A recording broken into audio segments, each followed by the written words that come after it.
G'day, fight fans. Welcome back to another edition of the Husky Hustler. This week we're in Vegas, baby, the city that never sleeps, where Elvis will never die. Just be mindful of the giant bats on your drive in. Suddenly, there was a terrible roar all around us, and the sky was full of what looked like huge bats, all swooping and screeching and diving around the car. And a voice was screaming, "Holy Jesus, what are these goddamn animals?" Their mums and dads empty their bank accounts at the casinos. We're going all in on this card. No bluffing from me or my Husky. Forget the odds makers. My Husky's got a sixth sense for picking winners. Let's go.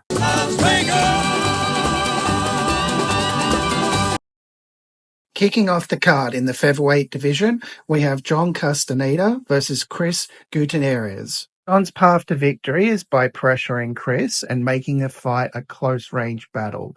If he can avoid the damaging leg kicks and get into exchanges, he can overwhelm Chris with his volume and activity. John will need to work his combinations and push forward, consistently cutting off the cage to limit Chris's ability to use his footwork.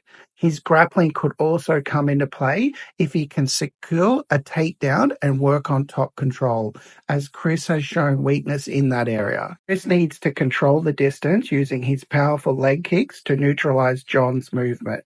If he can keep the fight at range, counter-striking effectively, and avoid getting pressured, Chris can outpoint John over 3 rounds. He will look to land his kicks early and often slowing down John and preventing him from establishing a rhythm. By staying patient, using his footwork, and defending against takedowns, Chris can win a decision by dominating the striking exchanges and avoiding the brawl.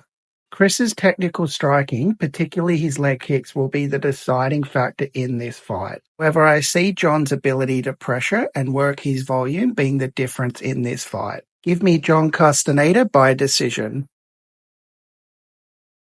In the middleweight division, we have Djorden Santos versus Ozzy Diaz. Djorden Santos is known for his dynamic striking and aggressive approach in the cage.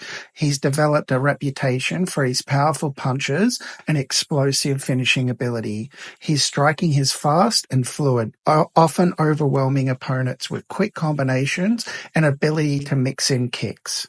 He's also capable of moving in and out of range effectively, making him a dangerous fighter when it comes to maintaining pressure.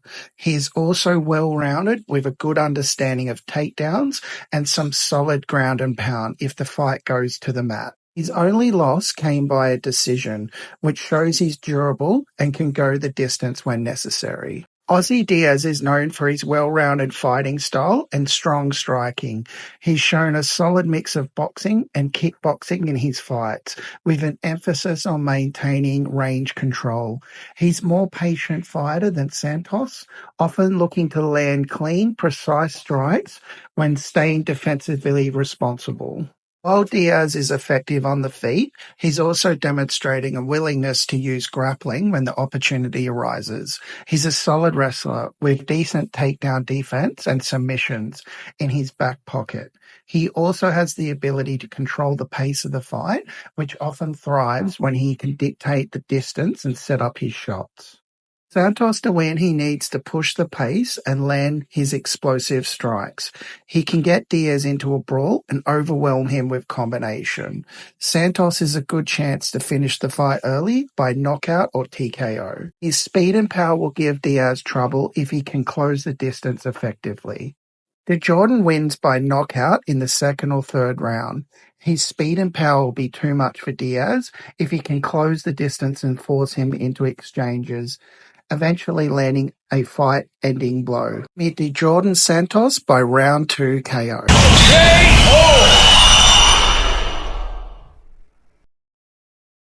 Next up in the featherweight division, we have Mairon Santos versus Francis Marshall. Mairon Santos is a dangerous striker known for his explosive knockout power. With only 1 loss on his record, he's built a reputation for being a lethal finisher with a mix of boxing and kicks. His striking is aggressive and fast, utilizing sharp combinations and solid sense of timing to land damaging blows. Also has great athleticism and explosive movement, which makes him a dangerous opponent in the stand-up. He's effective at closing the distance quickly and pressuring opponents, keeping them on the back foot.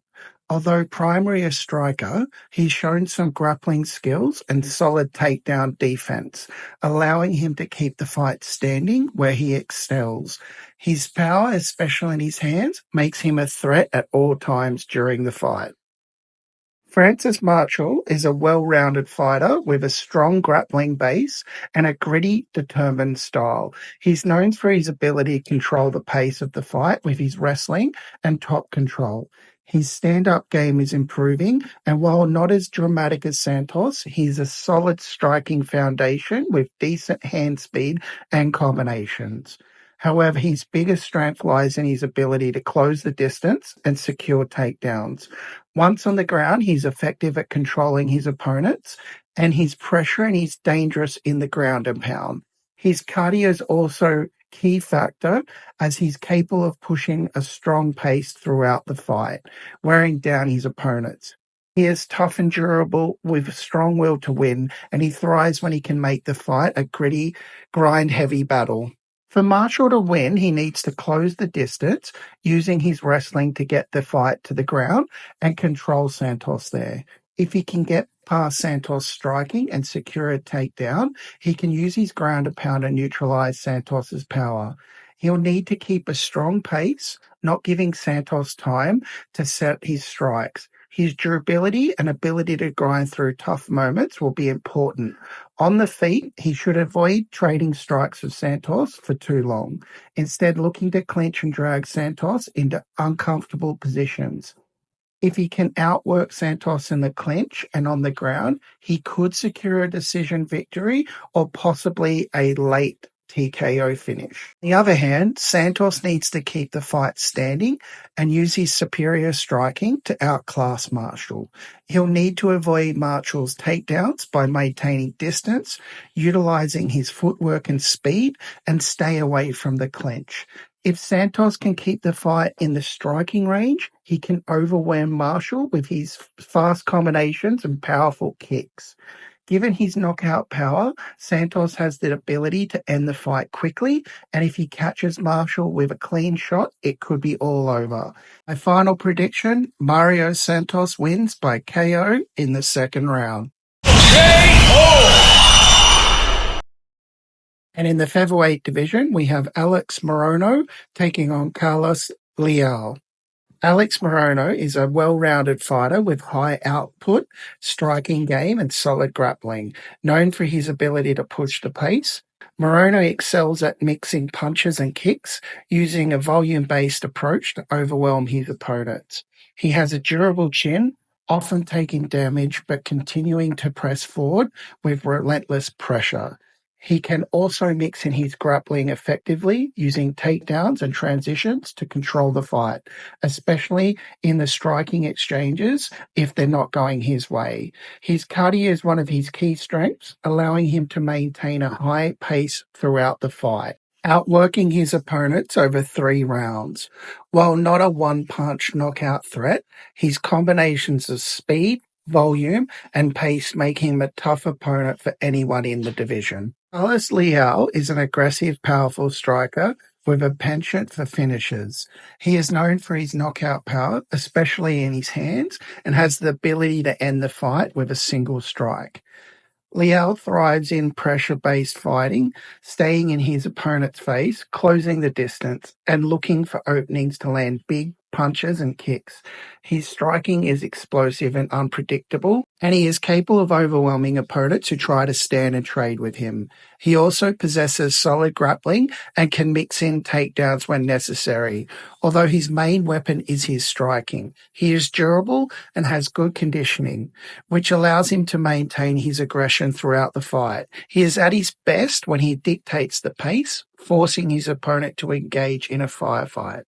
Alex's best chance to win is to outwork his opponent with high volume striking and a steady pace. He'll need to avoid trading too many heavy shots with his opponent and focus on landing clean technical strikes while continually moving.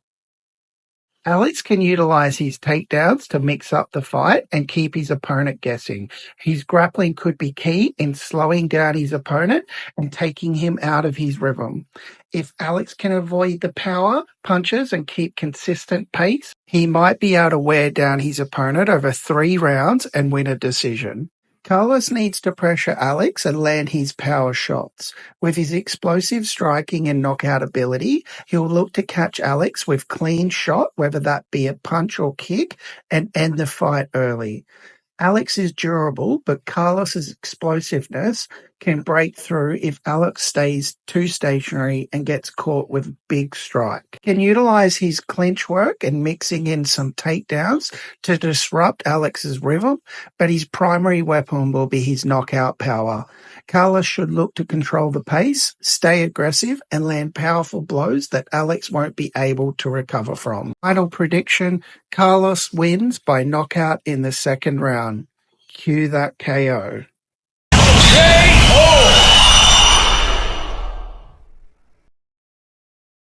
In the middleweight division, we have Bruno Ferreira versus Armen Petrosyan. Brunno is known for his heavy striking with knockout power in both his hands and his kicks.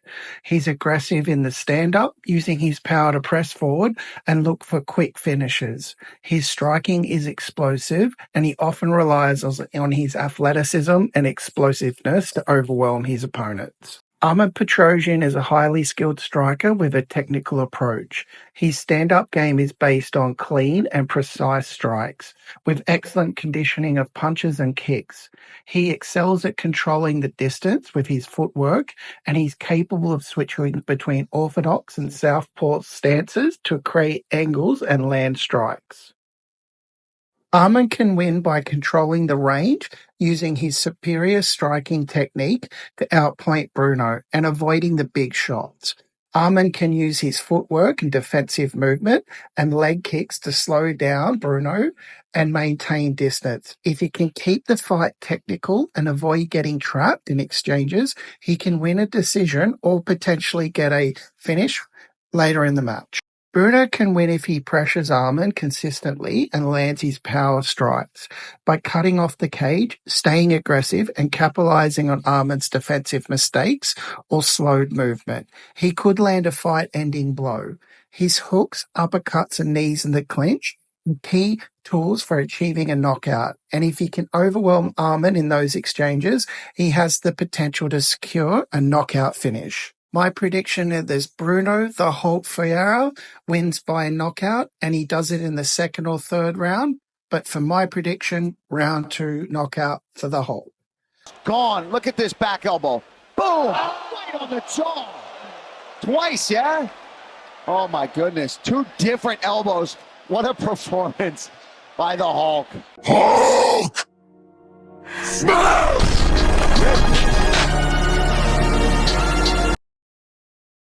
In the flyweight division, we have Ray Tsuruya versus Joshua Van. Ray is a well-rounded fighter who combines technical striking with a solid grappling game.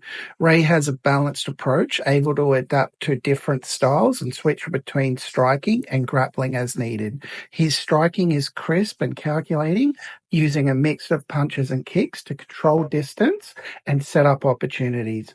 Ray's best weapon in the stand-up is his ability to create angles and use footwork, staying elusive while looking for openings to land clean strikes. He also has solid takedown defense, which allows him to keep the fight standing when necessary. But he's more than capable of transitioning to the ground and utilizing submission attempts when the fight goes there. His ability to maintain composure in high-pressure situations with his solid cardio give him the edge in exchanges. Joshua Van is an aggressive and explosive fighter who thrives in pressure-based fighting. Van is known for his heavy-handed striking and ability to push forward relentlessly. His aggression is coupled by his decent volume, using combinations of punches and kicks to overwhelm his opponents. While his striking is powerful, Van isn't just one-dimensional striker. He's also very elusive in the clinch and can utilize his physical strength to control opponents in close. Van's grappling is also effective with solid understanding of takedowns and ground control. He's a fighter who can wear opponents down by pushing a fast pace and testing their endurance. If Van can close the distance and make it a scrappy, close-range fight, he can force his opponent into uncomfortable exchanges. Ray's victory lies in outstriking Van and avoiding getting drawn into high-paced, aggressive exchanges. Ray needs to use his superior footwork, speed, and technical striking to pick apart Van from the outside, using clean combinations and staying elusive. His ability to move in and out of range while landing strikes will be key to avoiding Van at bay. Ray can also mix in some grappling if needed, looking to secure takedowns or work into transitions to avoid the power shots from Van. If Ray can avoid being caught in exchanges and control the distance, he can outpoint Van over 3 rounds. Joshua Van, on the other hand, needs to close the distance, making the fight dirty. He needs to pressure his opponent, keep him on the back foot, and land his heavy shots. Van excels in close-range exchanges where his power can overwhelm opponents. He should focus on cutting off the cage and forcing his opponent into exchanges, using his physicality to control the pace and get his opponent on the defensive. Van's ground game could also be a factor if he could secure a takedown and work on his ground and pound. By consistently moving forward and pushing a high pace, Van could wear his opponent down and eventually land the knockout blow. You can see Joshua Van getting a late stoppage, but for my formal prediction, it's Van by decision. In the heavyweight division, we have Curtis Blaydes versus Rizvan Kuniev. Blaydes is known primarily for his wrestling, but he's developed his striking over the years, especially his heavy hands. His stand-up isn't as polished as his wrestling, but he has knockout power, particularly his right hand. He has a solid striking fundamentals and keeps things basic in the stand-up game, focusing more on setting up takedowns rather than purely engaging in striking battles. Kuniev is primarily a striker with solid Muay Thai and kickboxing skills. He's known for his fluid combinations, powerful kicks, especially his kicks and body kicks, and his ability to move in and out of range effectively. Kuniev has knockout power, particularly in his punches, and he's capable of hurting opponents with clean strikes. For him to win, he needs to keep the fight steady, using his striking skills, and can maintain distance and land clean shots and avoid getting taken down. Has a chance to win rounds with the volume and knockout power. Leg kicks, head kicks, and fast combinations could be key to control the pace and secure points. He will need to avoid getting backed up against the cage and taken down. Curtis Blaydes can win through his wrestling and ground control. Blaydes needs to close the distance, shoot for takedowns, and maintain top position. Once on the ground, he can dominate his opponent with heavy ground and pound, potentially earning a TKO or securing a dominant decision victory by controlling the pace of the fight. Striking is dangerous, but I believe Curtis Blaydes wins the fight and he'll win it by decision. My husky's a little tired from giving out picks, so it's time for some zoomies with her bestie Bluey.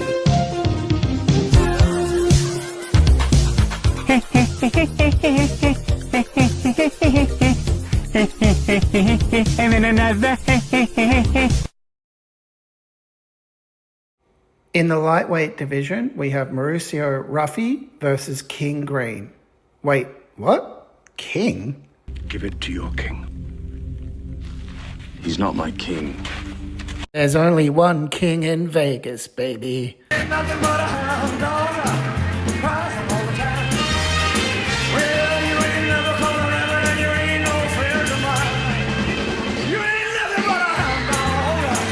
Well, at least he's not crowning himself and calling himself the king. No, God!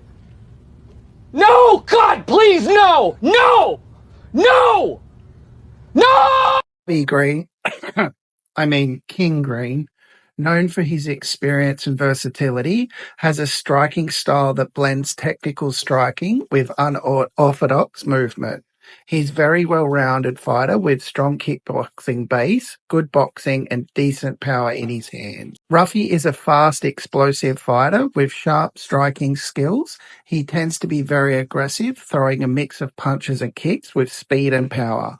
His striking style is crisp, and he works well at both close and mid-range. For Green to win, he needs to weather the storm, apply pressure, and use his experience to outlast Ruffy. He can avoid being overwhelmed by Ruffy's speed and power early on. Green could break Ruffy down with consistent pressure, mixing strikes, and using his experience to capitalize on any mistakes. Green's toughness will be key, and he needs to withstand Ruffy's early attacks and make the fight grueling. Lucio Ruffy, on the other hand, needs to maintain his explosive pace, keeping Green at distance and using his speed to outstrike him early. Ruffy can avoid a drawn-out battle, staying mobile and landing fast, clean strikes. He needs to avoid getting dragged into a brawl and stay composed, using his technique and athleticism to outlast Green and secure a finish. Our prediction is that Ruffy wins by round 2 KO.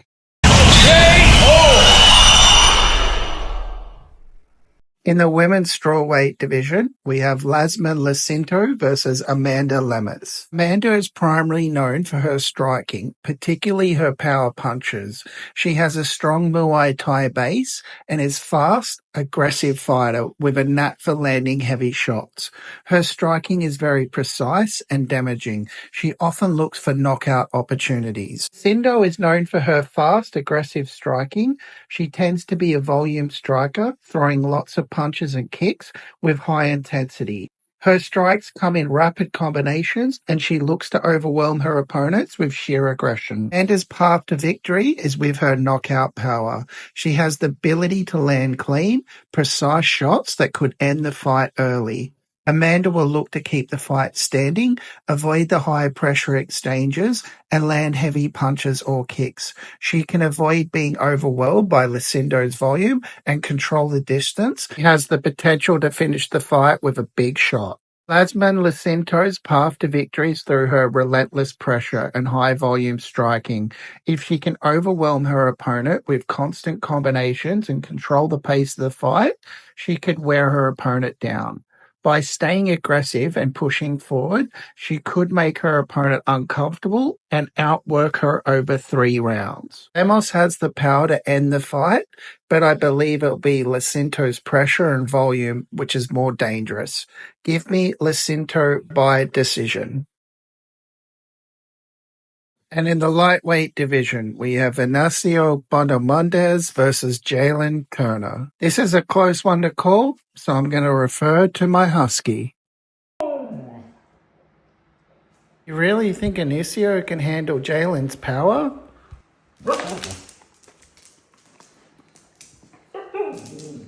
Oh. I'm all ears. Point. Jalin Turner is an impressive striker with dynamic style, blending long-range kicks with powerful punches. He's known for his length and reach, using his 6'3" frame to control the distance and land strikes from the outside. Turner has solid boxing fundamentals and mixes up his punches, kicks, and knees in the striking game. He is a dangerous striker with a sharp technical kickboxing style. He's known for his fast kicks, particularly his spinning kicks, head kicks, and low kicks.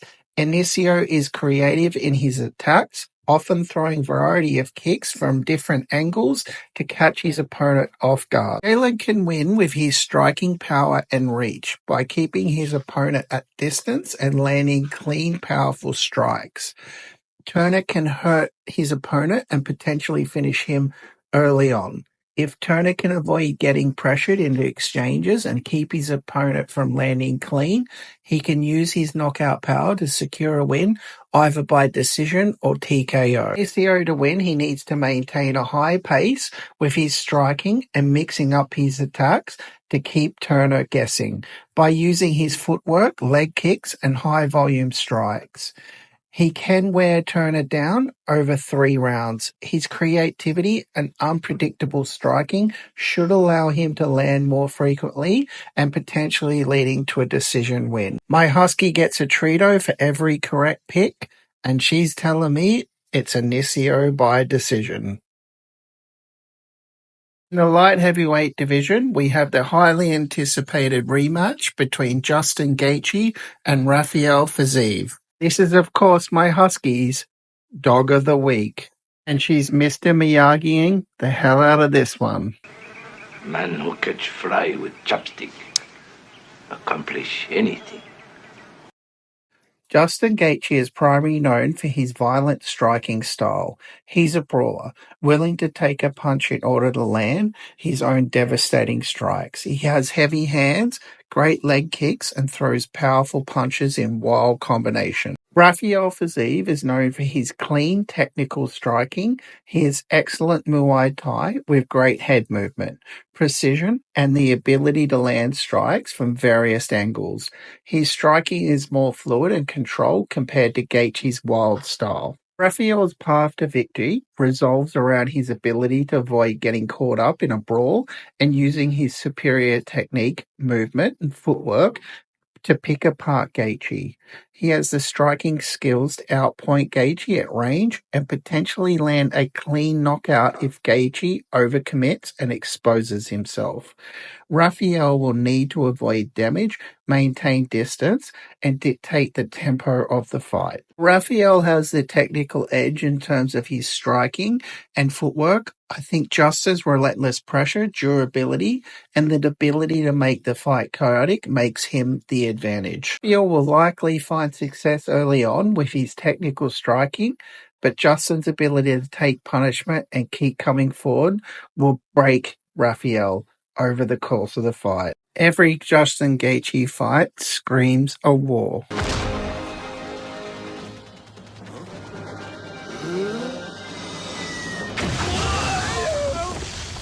War.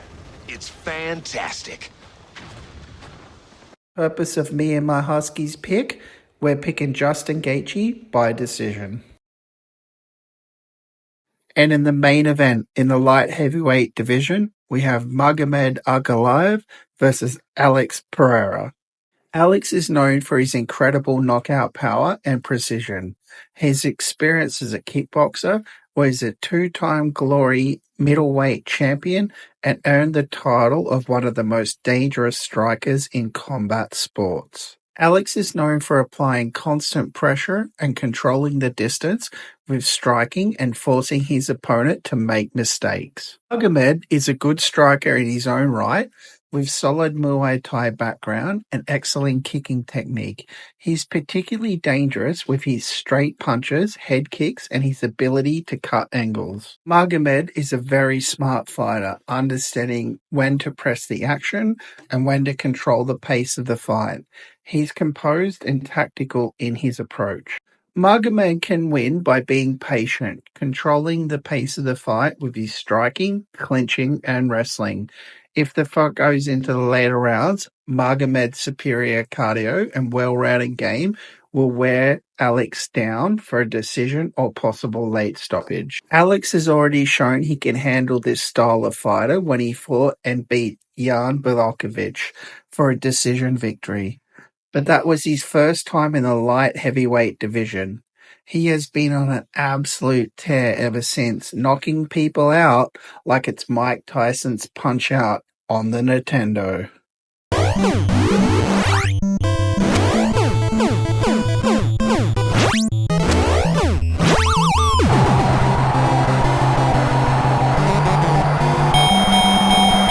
Now other factor is he's been training with former lightweight heavyweight champion Glover Teixeira, so he's been working his wrestling, especially his takedown defense. And let's not forget, Magomed will be fasting from food and water as the fight takes place while he's doing Ramadan. Will use his leg kicks to focus on the perineal nerve. The first few rounds until he shuts Magomed down and Magomed is unable to walk. We'll then hunt him down, looking for the knockout as if he's the predator in the jungle. Alex Pereira gets the knockout in either round 3, 4, or 5, but for our formal prediction, Alex will get a round 3 KO. Thank you. Thank you. Thank you. You're good. You're a good audience, ladies and gentlemen. Thank you very much.